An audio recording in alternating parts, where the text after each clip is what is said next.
قرآن حکیم کی صورتوں کا جو آخری گروپ آخری 2 پاروں پر پھیلا ہوا ہے، اس کی مکیات میں سے 11 صورتیں ہم پڑھ چکے ہیں جو 29ویں پارے میں ہیں، اور 12ویں صورت آج سورہ نبا ہے جس کا ہم مطالعہ کر رہے ہیں۔ میں یہ عرض کر چکا ہوں کہ پہلی 6 صورتیں ان میں تو 2 سب گروپس وجود میں آئے تھے کہ 2 صورتیں جوڑوں کی شکل میں تھیں اور ایک صورت منفرد مزاج کی۔ سورۃ الملک بہت جامع اور نہایت منفرد مزاج کی صورت ہے، لیکن سورۃ القلم اور سورۃ الحاقہ یہ آپس میں جوڑے ہونے کی نسبت بتمام و کمال رکھتی ہیں۔ اسی طرح سورۃ المعارج اور سورہ نوح یہ بھی ہر اعتبار سے ایک جوڑے کی حیثیت رکھتی ہیں، لیکن سورہ جن ایک بالکل منفرد مضمون پر بھی ہے اور منفرد مزاج کی حامل۔ البتہ سورہ مزمل سے اب جتنی صورتیں آگے چل رہی ہیں یہ سب جوڑوں کی شکل میں ہیں۔ ان میں سے 3 جوڑے ہم پڑھ چکے ہیں۔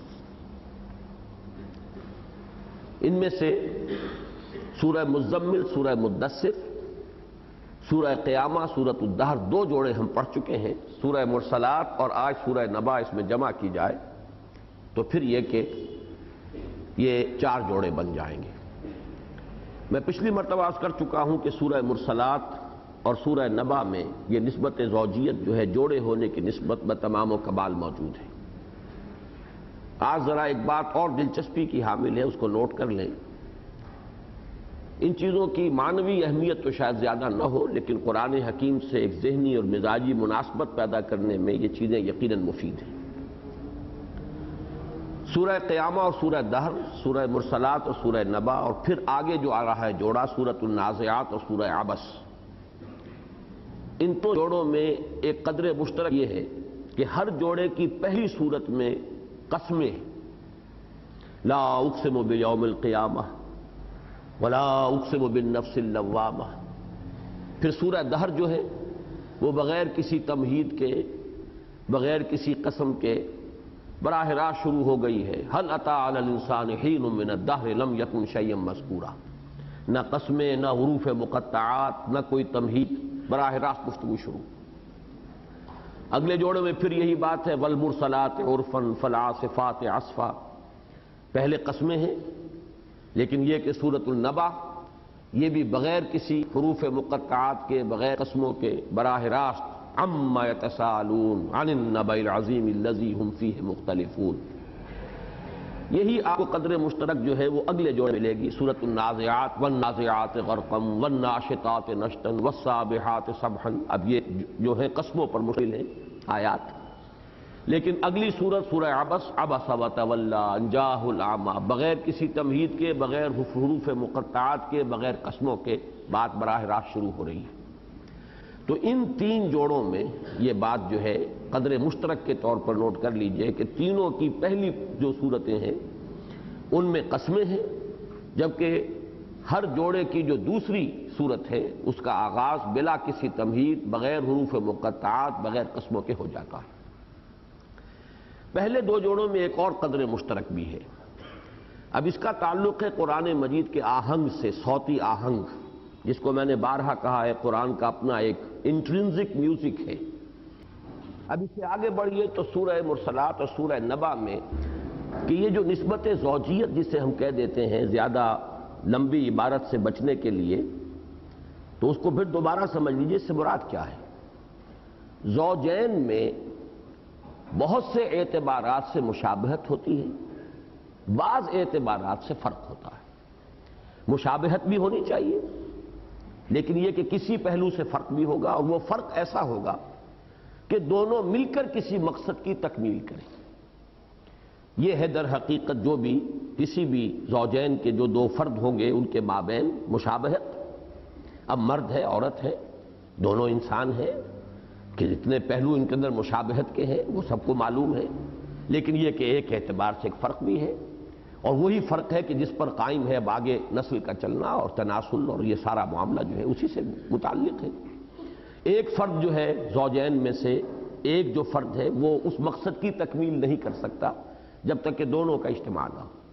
یہی آپ کو نسبت زوجیت کو سمجھ لینا چاہیے کہ یہ اس کی ایک مثال ہے۔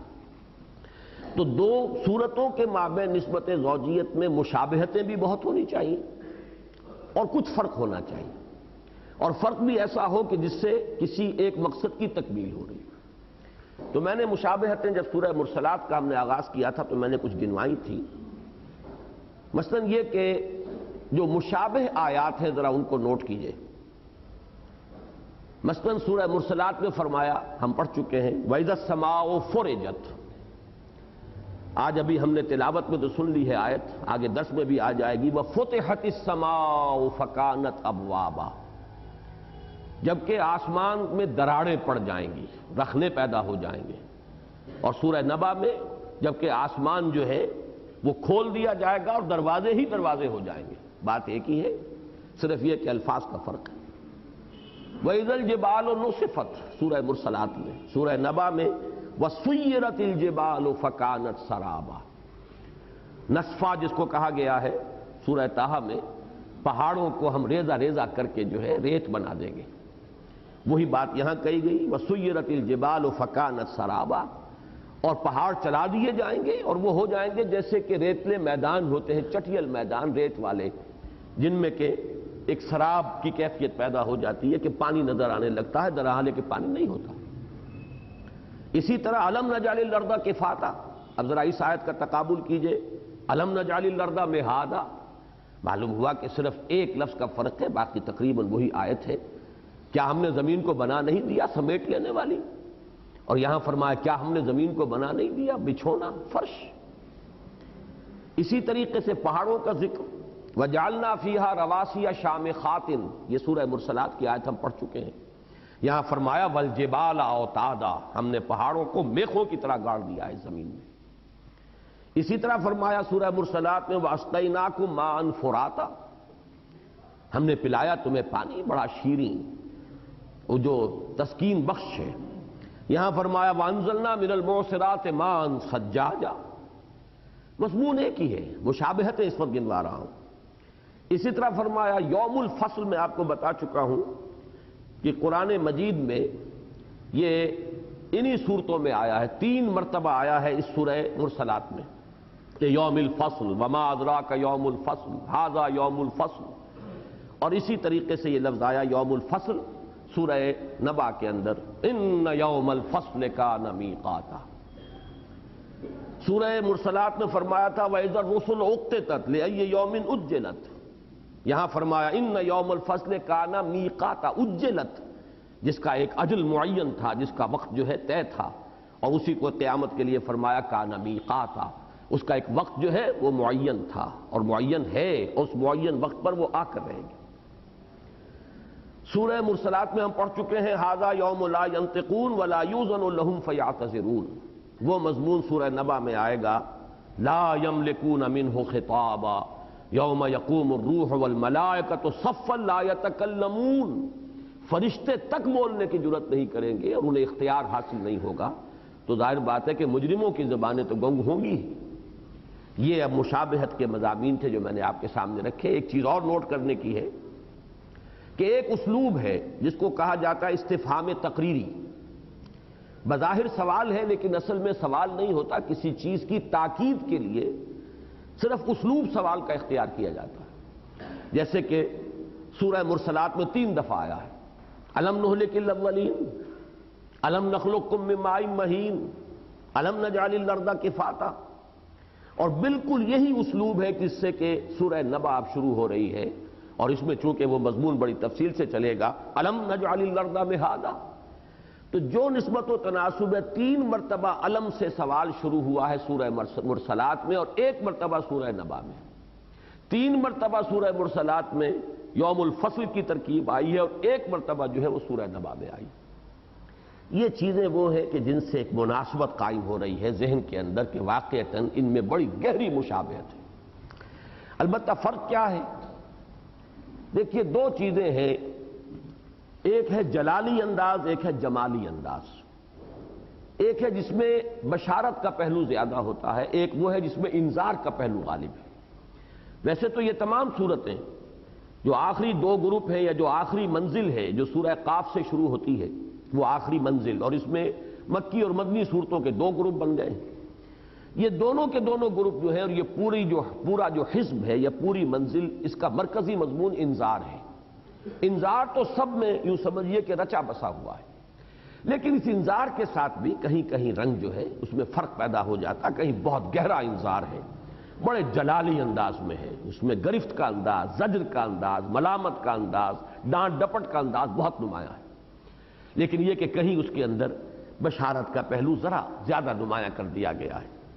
چنانچہ آپ یہ دیکھیں گے کہ سورہ مرسلات کا انداز بڑا جلالی ہے، بار بار اللہ تعالیٰ نے اپنی خلاقی، اپنی قدرت، پھر سابقہ قوموں کی ہلاکت کا تذکرہ، جو کہ سورہ نبا میں بالکل نہیں ہے، اس طریقے سے ایک فرق قائم ہو رہا ہے۔ پھر سورہ مرسلات میں ہم نے دیکھا تھا کہ اہل جنت کا اگرچہ ذکر ہے لیکن اختصار کے ساتھ ہے، جنت کی نعمتوں میں سے بھی صرف اکل و شرب کی جو نعمت ہے ان کا تذکرہ ہے۔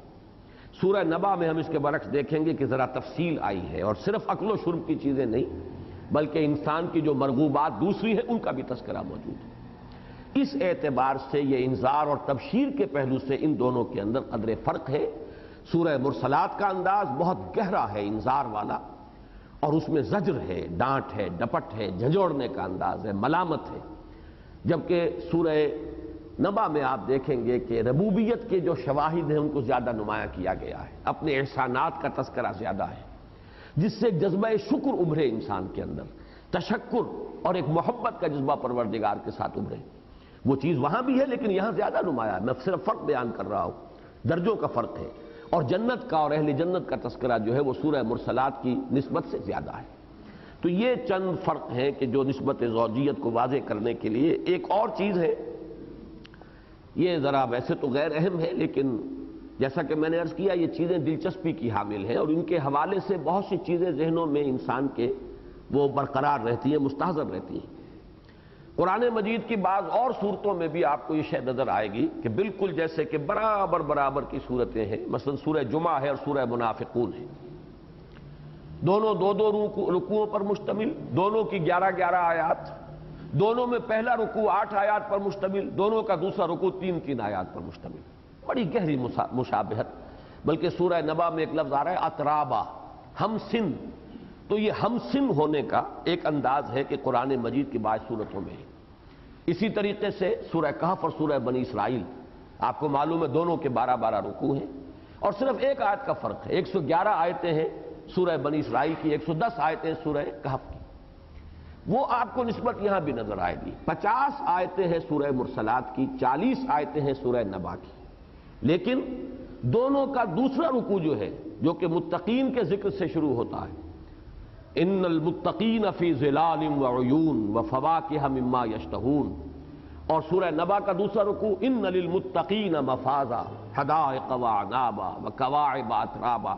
تو دونوں کے جو دوسرے رکوع ہیں ان کا انداز بھی بالکل ایک جیسا ہے، اور دونوں رکوع جو ہے 10 آیات پر ٹھیک مساوی تعداد ہے دونوں رکوعوں کی، جو سورہ مرسلات کا دوسرا رکوع اور سورہ نبا کا دوسرا رکوع۔